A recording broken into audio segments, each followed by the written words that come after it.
we have here in India, where we ensure that only the right person gets the card. We have around 34 million cards now in the field, and we take pride in the fact that almost all of them are given to the right persons. Then this is how enrollment takes place in the field. The data from the card of the field key officer who's present at the time of enrollment, because what typically happens is, we issue a security card to the officer who's on the spot when the enrollment happens. And this enrollment happens in the village. So the person sitting there, the officer sitting there, has to electronically certify that the man standing from the laptop in front of the camera is the one whose name is appearing on the laptop. Through his own smart card, his own thumb impression, he certifies that. The data from his card flows to the card of the beneficiary. Only then does the card of the beneficiary becomes valid. And the data from the card of the beneficiary goes to the card of the field key officer, on the basis of which premium is paid to the insurance company. No paper. Absolutely foolproof, electronically interchanged. That's how it happens. This data is submitted to the National State Enrolled Agency for payment, and payment is made to the insurer.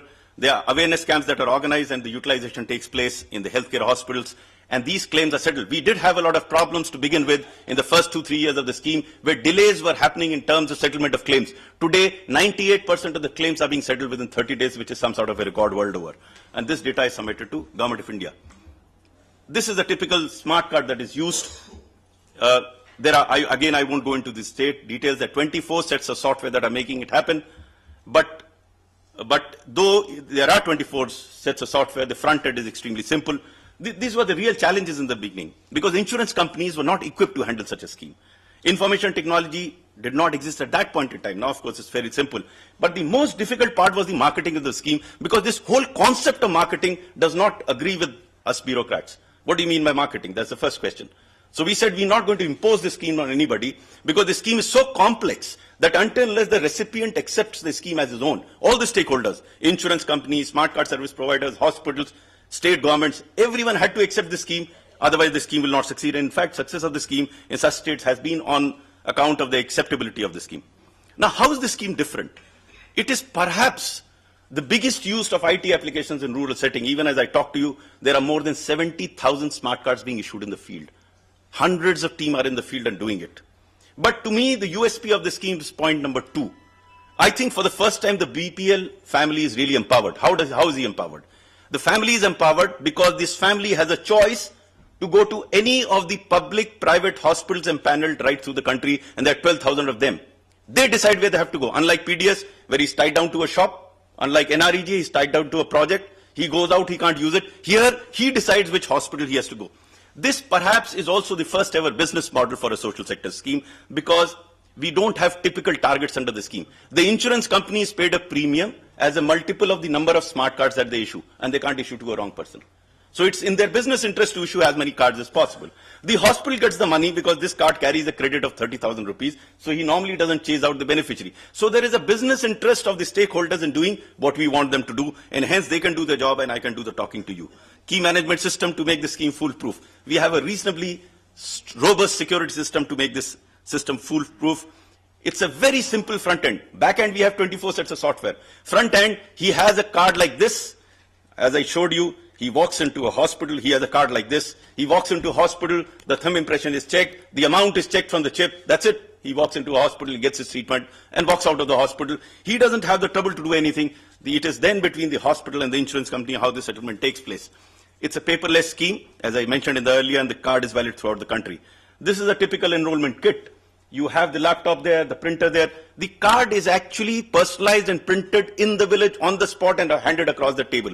It does not happen anywhere in the world this way. No smart card, whether your debit card or my credit card, doesn't get printed on the spot and get. This is how it happens here. And the reason was very simple. There's no other way to ensure that the card goes to the right person. This is the only way that we can get it done.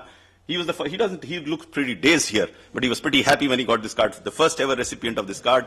It started very small, in a very small place. Today it's all over the country. We have now almost more than 440 districts that are covered, 34.2 million smart cards, 119 million people enrolled. This is arguably the biggest health insurance scheme in the world today. Impact so far. It has actually created some impact in the sense of providing additional access. I'll show you the next chart. Normal access to hospital is 1.7%. RSPY has already gone 2.7 and beyond that, because this has provided greater access to the to the beneficiary. It has been able to penetrate some of the left-wing extremist districts. I will request some of you to visit those districts if you can, because that's where FT had gone. 2 of them were abducted, kept in captivity for 2 days, and then they were left and they were told, "Theek se karna warna goli maar denge." They were very tough on them, but they want this scheme as well. So this scheme seems to have penetrated some of, and enrollment in those left-wing extremist districts has been fairly good. What is the most remarkable, this we didn't factor for in the beginning, that I'll show you as in some of the charts here, that the women are outnumbering men in most of the districts, which is quite remarkable. And we try to understand why is it happening. And in our understanding, it came as follows. In a poor man's family, even in rich man's family, the first charge on the money is that of the head of the household, who happens to be a male. The next are the children. And if there is something left at home that is for the women, they suffer. And since they got this card and treatment was free, a large number of them have started going to the hospital. And this is a very interesting development. We are studying it even more intensively. The out-of-pocket expenses have gone down. State governments are improving their beneficiary list because of RSPY. You know, this is the first ever scheme where the entire family has to come in front of a laptop, their biometric data has to be taken, their photographs is taken, they put in the chip. Now, fortunately, ghosts do not have a photograph or a biometric data. So those ghost cards are getting eliminated, the lists are improving. Some of the states have done fabulous job, and enrollment is also improving that way. This I have already shown you. Then there's a competition between public and private hospitals. In fact, in one of the states that I visited recently, I was told, sir, because of your scheme, this hospital only takes care of the poor. It doesn't take care of any other people. I was very happy when I was told that. Then there is an increasing capacity. There are a number of private sector chain hospitals, medium and small. You know, mind you, Apollos and Maxes are not part of the scheme, because our rates, each procedure rates are fixed by us. The hospital cannot charge what they want to charge. So hospital has to agree to the rates that we prescribe. And that is the difference between what we have here and what we have in the US. And that is the reason why the premium is actually coming down, because we freeze the costs. And then increase in the capacity of private hospitals, setting up hospitals in private sector in remote areas. And most interestingly, some of the states are using, since this data flows daily from every hospital to a server. So this can be an advanced warning system if there is an epidemic happening. Now, such a thing does not happen elsewhere. On a daily basis, you have this data coming on from these hospitals. It has amazing potential for healthcare business here in India. These are the hospitalization ratios. These are going up. I will not spend much time on this. Again, females outnumbering men, even in terms of absolute numbers and ratios. Again, female hospitalization going up. All these are, this is an interesting slide, because even the government hospitals, there are 4,000 government hospitals who are a part of this scheme. And why are they part of the scheme? Because 25% of the money that comes from the insurance companies to the hospital can be distributed to the doctors. So they have an incentive to do what they ought to do in any case. There could be a criticism, why are you giving them additional money? But if there is a better alternative to get the hospitals to do what they ought to do, we should do that. I think this is an experiment that we are doing. It just might work. The premium is actually coming down. World over premium goes up. It's coming down because of the economies of scale. When we started this, each smart card printer which you saw in that slide costed 150,000 rupees. 1,50,000. Today, it's 45,000 rupees. Because of the economies of scale, they've set up and similarly with the smart card cost and otherwise. This is where the burnout ratio is, the expenditure incurred. In the first year, the insurance companies did make money, but now it's breaking even. If you look at the last slide, they are spending as much as they are getting. Now look at the evaluation. This is something which I wanted to share with you. For us, the critical point is, how does the beneficiary perceive the scheme? What is this? I mean, I may say the scheme is great, you may say the scheme is great, but ultimately the beneficiary determines whether the scheme is great for him or not. I think the satisfaction rating between 70 and 90% surprises us as well. And our understanding and our explanation is, probably they were not getting anything, now they're getting something, so they feel very satisfied about it. The real challenge to the scheme will come after 2-3 years, when they get used to this and they will demand more. So we are not becoming complacent, but this is heartening to note that the approach that we've adopted seems to be working on the ground. Satisfaction, as I said, basically 90%. The people who are enrolled, see, this card is renewed every year. So every year we charge 30 rupees. So this guy can say no next year if he's not satisfied. He may not have gone to the hospital, but some of his padosi or somebody else may have gone to the hospital, which gives him a feeling that once he needs it, he'll be able to get it. The international agencies have been kind. Madam Kapoor just announced, World Bank thinks that it is a good model for design. In fact, they keep pushing me to one country or the other every month to tell them that this is a model that can be replicated elsewhere. A number of countries have sent in their large delegations here to see what this scheme is doing. You know, interestingly, I have come to coin a phrase while doing RSBY, is that when yoga becomes yoga, it gets to be recognized in the country of its origin. I think RSBY got recognition internationally much more before it now getting read. BBC calls it, you know, UNDP, ILO call it one of the top 18 schemes in the world. No one knew it, and it was very good that no one knew it here, because we would quietly do these things, not spending our time in inaugurations and launches.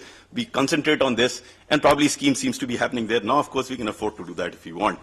Then there are some stories, you know, there are only 2-3 stories I have brought here. How the poorest of the poor, and I must narrate to you an incident before I conclude here. I remember I had gone to a hospital, and there was this old lady which was more than 100 years, because RSBY does not have an age limit. So she somehow got to know that we were involved in the scheme. She called me, "Beta idhar aao." So I went to her, very feeble voice. हमने पूछा उनसे, "माता जी आप ठीक हैं?" She said, "नहीं बेटा, बहुत तकलीफ में हूं, but इन अस्पताल वालों ने मेरा बड़ा ख्याल रखा है, बहुत ख्याल रखा है मेरा." फिर then she said a very interesting, she said, "नहीं बेटा, अब तो मेरा समय आ गया है." मैंने कहा, "नहीं माता जी, आप बिल्कुल ठीक हो जाएंगे, ये लोग आपका ख्याल रख रहे हैं, आप ठीक हो।" "नहीं नहीं बेटा, मेरी 100 से ऊपर उम्र है, अब मैं बचूंगी नहीं, मैं जाऊंगी ऊपर वाले के पास." I kept telling her, she said, "नहीं नहीं, अब मैं ऊपर वाले के पास जाऊंगी, उसके पास जाके एक बात जरूर कहूंगी, तुम्हारी स्कीम बहुत अच्छी है." I think that is the reward we had. I'll stop the presentation here, because there are a lot many things I would have loved to spend time here. Future of the smart card. The RSBY related data is already there. Health related data, we have decided to put it on the card. The PDS data is already happening in Chhattisgarh, leading to a saving of 30 to 40%. Life and disability data, this is an Aam Aadmi Bima Yojana, which will now ride on this card. This card is gradually emerging as a social security card in the country. And day before yesterday, the Additional Secretary, Rural Development said that we are going to do MNREGA experimented on RSBY. Imagine a poor man with this card having all these facilities. I think that's the future of this card. That's the future in which services will be delivered. But let me confess to you, all is not hunky-dory with the scheme. We are running into problems. We are running into problems of capacity building, because there are a huge number of people involved, their capacities have to build.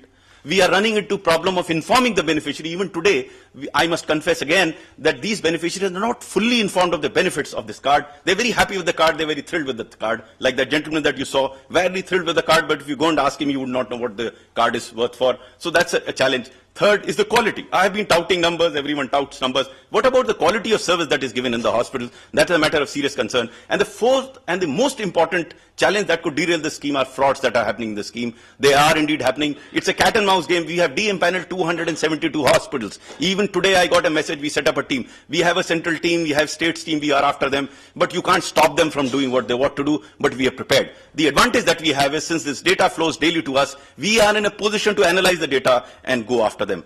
It has been a very, very difficult journey, but an extremely enjoyable one. There's still a long way to go. Thank you very much.